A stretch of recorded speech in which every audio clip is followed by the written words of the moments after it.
So mga master, may isi-share na naman ako sa inyo na trouble. So itong makina na to master ay nagkakaroon ng problema. So ayaw niyang mag taas baba master.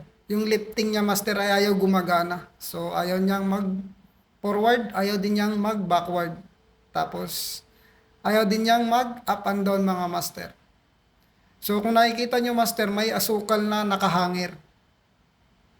Ang nangyari daw nito master, bigla daw tumigil yung motor. So ayaw nang gumana, kaya hindi nakakarating dito sa may lagayan mga master. Ngayon master, i-check ko yung HMI nito kung ano yung alarm ng HMI mga master. So dito master, may nakikita tayong isang fault dito. So circuit breaker ang tinuturo niya mga master. Ngayon master, titingnan natin dito sa electrical cabinet niya mga master kung alin breaker ang nagtitrip dito.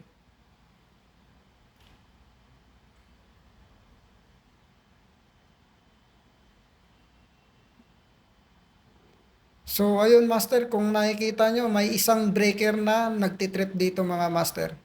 So ito yung nagsusupply doon ng 400 volts na 3-piece. I-on ko lang to siya master. Yan. Tapos, ang gagawin ko nito, i-reset ko yung alarm.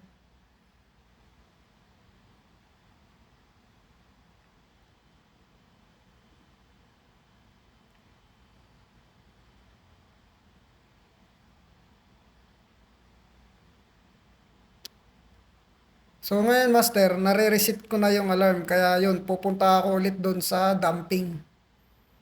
Kasi nga, subukan kong imamanual kung gagana na siya mga master.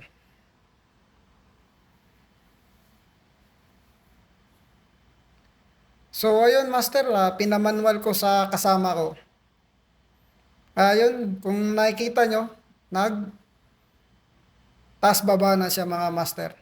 So gumagana na yung lifting na to. So kung nakikita nyo, nag forward backward na rin siya. Siguro kanina master ay sa tingin ko lang nag-alanganin ng buhat. So yung imbalance siguro. Kaya yun yung motor parang napuwersa, nag-high ampere kaya nag-trip yung breaker na yun mga master. Kasi nga kung may problema to master, dapat magti-trip agad to kung pagaganahin mo tong motor na to. Kung may problema talaga yung motor, magti-trip ka agad yan mga master.